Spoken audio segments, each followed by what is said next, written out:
ധനുഷിന്റെ കര എന്ന സിനിമയുടെ ആദ്യ ദിവസത്തെ വേൾഡ് വൈഡ് ബോക്സ് ഓഫീസ് പരിശോധിക്കാം നമുക്ക്. അതിനു പക്ഷേ ആദ്യമായിട്ട് കാണുന്നതാണെങ്കിൽ മറക്കുക സബ്സ്ക്രൈബ് ചെയ്യുക സ്റ്റോക്ക് സ്റ്റുഡിയോസ് യൂട്യൂബ് ചാനൽ. ധനുഷിന്റെ കര സിനിമ പരിശോധിക്കുകയാണെങ്കിൽ പോസിറ്റീവ് ആണോ ആവറേജ് ആണോ ചോദിക്കുകയാണെങ്കിൽ ആവറേജ് ആയി മാറിയിരിക്കുകയാണ് പടത്തിന്റെ അഭിപ്രായങ്ങൾ.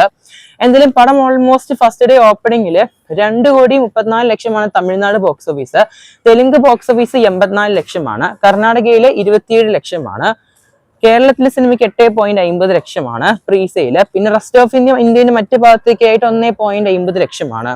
അങ്ങനെ ഡൊമസ്റ്റിക് ആയിട്ട് ഇന്ത്യയിൽ നിന്ന് മാത്രം സിനിമയ്ക്ക് 3,55,00,000. ഇനി ഓവർസീസ് ആണ് 1 കോടി പോലും തികച്ചു കാണുന്നില്ല. ഓവർസീസില് 78,45,00,000.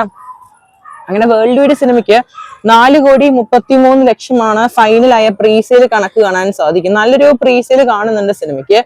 എന്തായാലും സിനിമയുടെ ആദ്യ ദിവസത്തെ കേരള ബോക്സ് ഓഫീസ് മൊത്തത്തിൽ 18,00,000 കാണാൻ സാധിച്ചത്. എങ്ങനെ പോയാലും സിനിമയ്ക്ക് first day world wide collection almost 10 കോടി ഉണ്ടാകുമെന്നാണ് ഇന്നലെ അവർ എക്സ്പെക്ട് ചെയ്തിരുന്ന ട്രാക്കേഴ്സ്. പക്ഷെ ട്രാക്കേഴ്സ് നമ്പേഴ്സ് ഒരു തെറ്റിച്ചിരിക്കുകയാണ്. 1 കോടിയുടെ കുറവുണ്ടെന്ന് വേണമെങ്കിൽ പറയേണ്ടി വരും. സിനിമയ്ക്ക് ഫസ്റ്റ് ഡേ ഓപ്പണിംഗ് ആയിട്ട് 9,02,00,000 കാണാൻ സാധിച്ചത്. അതിൽ ഇന്ത്യൻ നെറ്റ് കളക്ഷൻ മാത്രം 5,68,00,000 ഫസ്റ്റ് ഡേ ആയിട്ട്. എന്തായാലും ഒരു നല്ലൊരു ഓപ്പണിംഗ് കാണാൻ സാധിച്ചിട്ടുണ്ട് നമ്മുടെ കരാ സിനിമയ്ക്ക് ഫസ്റ്റ് ഡേ. എന്തായാലും കാത്തിരിക്കുന്നത് ചെയ്യാൻ നമുക്ക് ധനുഷിന്റെ കരാ സിനിമയുടെ കൂടുതൽ കളക്ഷൻ ആയിട്ട്. എന്തായാലും പടം മൊത്തത്തിൽ ആവറേജ് ആയതുകൊണ്ട് വീണ്ടും ഒരു ഇഡ്ലി കട സിനിമയുടെ ബോക്സ് ഓഫീസ് പോലെ നമുക്ക് എക്സ്പെക്ട് ചെയ്യാൻ സാധിക്കും. ഈ സിനിമയിലും ധനുഷ് നല്ല പെർഫോമൻസ് തന്നെയാണ്. പക്ഷേ പടം മൊത്തത്തിൽ ആവറേജ് ആയി പോയി. കാരണം വിഘ്നേഷ് രാജ് ഡയറക്ടറിന്റെ ഭാഗത്ത് നിന്നൊക്കെ ഒരുപാട് എക്സ്പെക്ട് ചെയ്തിട്ടുണ്ടായിരുന്നു, ഞാൻ ഉൾപ്പെടെ ആയിട്ട്, ഈവൻ നല്ല റിവ്യൂസിനായിട്ട്. പക്ഷെ അതൊന്നും സംഭവിച്ചില്ല പോസിറ്റീവായിട്ട്.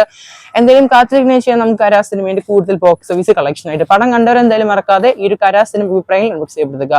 അതിന് പക്ഷേ ആദ്യമായിട്ട് കാണുന്നുണ്ടെങ്കിൽ സബ്സ്ക്രൈബ് ചെയ്യുക സ്റ്റോക്ക് സ്റ്റുഡിയോസ് യൂട്യൂബ് ചാനൽ കൂടുതൽ സിനിമ വാർത്തകൾക്കായിട്ട്.